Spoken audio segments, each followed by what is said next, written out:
नमस्कार दोस्तों, स्वागत है आप सभी का हमारे YouTube channel Banarasi Satish official में। दोस्तों इधर मैं कुछ 10 दिन से अस्वस्थ होने के कारण मैं कोई वीडियो आप लोग के बीच में नहीं ला पाया, इसके लिए मैं क्षमा प्रार्थी हूँ। लेकिन देर आए दुरुस्त आए। आज की ये जो मैं वीडियो आप लोग के बीच में ला रहा हूँ, ये बहुत ही धमाकेदार एक ऐसी वीडियो है जिसके विषय में आप लोग शायद ही जानते होंगे, और जानने के बाद एक बार आपका रोम रोम प्रफुल्लित हो जाएगा और सोच में पड़ जाएंगे कि क्या ऐसा भी हुआ था। दोस्तों इस वीडियो को आप लास्ट तक जरूर देखिएगा, और सबसे पहले यदि आपने मेरे चैनल को अब तक सब्सक्राइब नहीं किया है तो प्लीज़ सब्सक्राइब करें और लाइक और कमेंट करके मुझे बताएं कि हमारी ये वीडियो आप लोगों को कैसी लगी। दोस्तों मैं आज आप लोगों को लेकर के चल रहा हूँ हजारों वर्ष पहले लड़ाई के मैदान में। वह लड़ाई का मैदान जहाँ पर लाखों लाशें रोज गिर रही हैं, हाथी घोड़े कट रहे हैं, गिर रहे हैं, खून की नदियां बह रही हैं। दोस्तों आज मैं इतिहास का वह पन्ना खोला हूं आपके सामने, जिस पन्ने को पढ़ करके और मेरे इस वीडियो को देख करके, पूरी कहानी सुन करके आप अपनी सोच में पड़ जाएंगे। दोस्तों मैं आपको लेकर चल रहा हूं कुरुक्षेत्र का मैदान। बड़े बड़े योद्धाओं, बड़े बड़े वीरों से सजा हुआ कुरुक्षेत्र का मैदान, और हाथी घोड़े रथ, और लगभग 18 छौड़ी सेना लड़ रही थी कुरुक्षेत्र में। मानो पूरा विश्व लड़ रहा है कुरुक्षेत्र के मैदान में।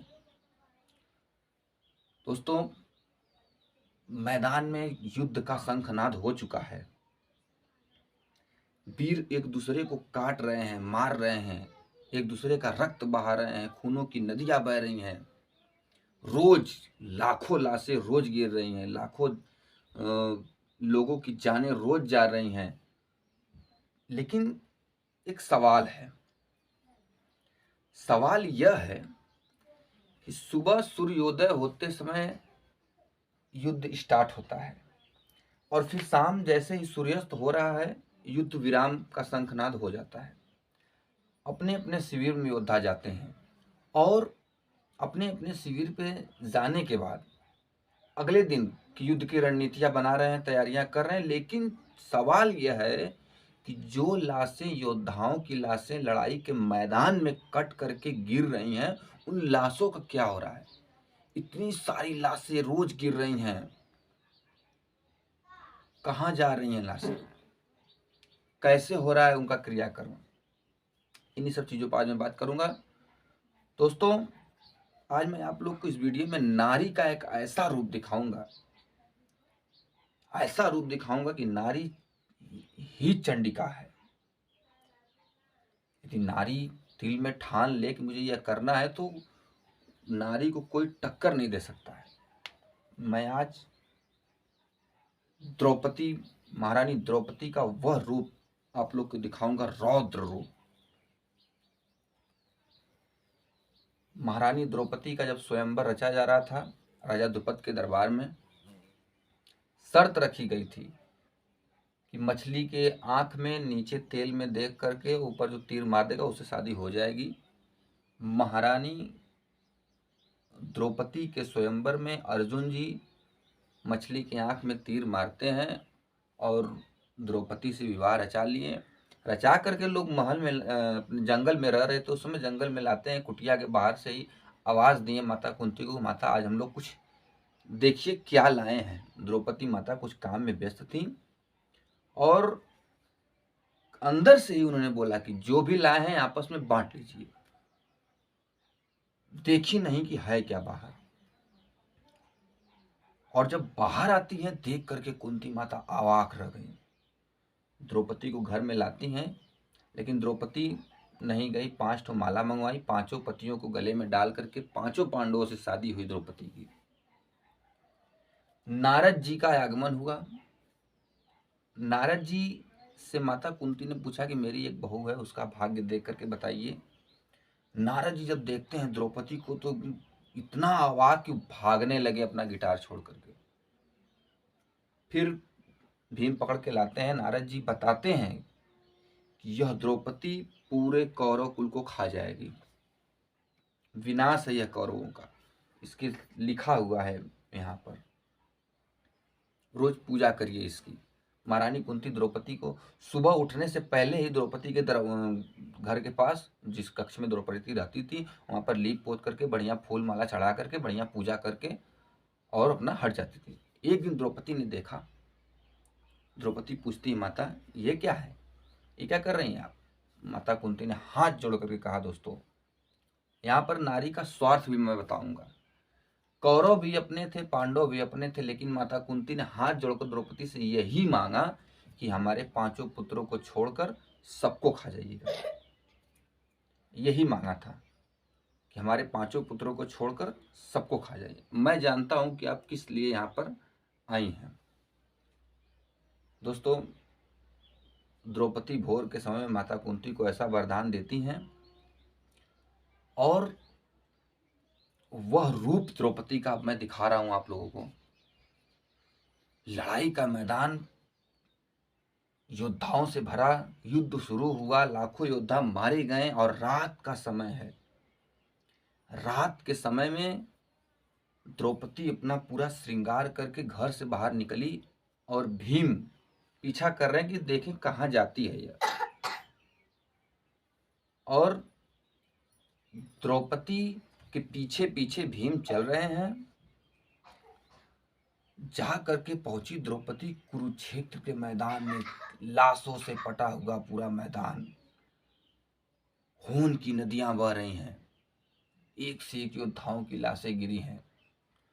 उसी बीच कुरुक्षेत्र के मैदान में द्रौपदी का विकराल रूप बना करके और पूरी लाशों का भक्षण कर रही है द्रौपदी, खोट रही हैं लाशों को। इस स्थिति को देख, इस भयावह स्थिति को देख करके भीमसेन की हालत कांपने लगी। एक वृक्ष की आड़ में खड़े थे। और मैं एक चीज और बता दूं, भीमसेन वृक्ष की आड़ से खड़े खड़े उनको लघुशंका लगी, मतलब बाथरूम लगी। माया की लघुशंका इस सृष्टि पर 2 लोग को लगी है। ये अभी मैं बता दे रहा हूं, माया की लघुशंका इस सृष्टि पर 2 लोग को लगी। पहले रावण को लगी, जो शिव जी का शिवलिंग लेकर के जाते समय बैजनाथ धाम के पास शिवलिंग रख करके और लघुशंका करने गए, तो पुनः उसको उठाने की कोशिश किया लेकिन वह नहीं उठी। और दूसरी भीमसेन को लगी थी। जब द्रौपदी का वह विकराल रूप देखे, सभी लाशों का भक्षण कर रही है द्रौपदी, तो उस समय भीमसेन को माया की लघुशंका लगी थी। और जब द्रौपदी पूरी लाशों का भक्षण कर ली, भीम को बुलाती है और भीम डरते डरते हाथ जोड़े हुए गए, माता शब्द से संबोधित करते हैं। द्रौपदी ने कहा कि आप मेरे पीछे आए वह भी मैं जानता हूं, पेड़ से छिप करके आप देखें वह भी मैं जानता हूं, और आपके साथ क्या घटना घटी वह भी मैं जानता हूं। तो भीम ने कहा कि तब मुझे भी क्यों नहीं आप घोट गई। द्रौपदी कहती है मैं माता कुंती को वचन दिया हूं कि उनके 5 के 5 पुत्र सेफ रहेंगे। तो दोस्तों, मैंने बताया अपने वीडियो के स्टार्ट में कि आज मेरा सवाल यही था कि महाभारत के लड़ाई में लाशें गिर रही हैं, वीर योद्धा मारे जा रहे हैं, लेकिन उन लाशों का क्या हो रहा है। दोस्तों, उन सभी लाशों का भक्षण द्रौपदी ने किया था, मां काली का रूप बना करके।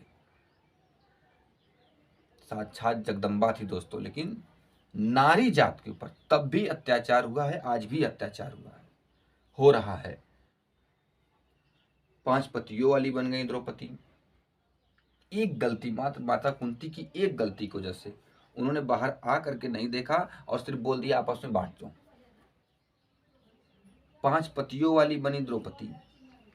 दूध क्रीड़ा हुआ, धर्मराज ने अपनी पत्नी को दांव पर लगा दिया, वस्त्र खींचे गए द्रौपदी के, अपमानित की गई द्रौपदी। नारी जात का अपमान तब भी हुआ और नारी जात का अपमान आज भी हो रहा है।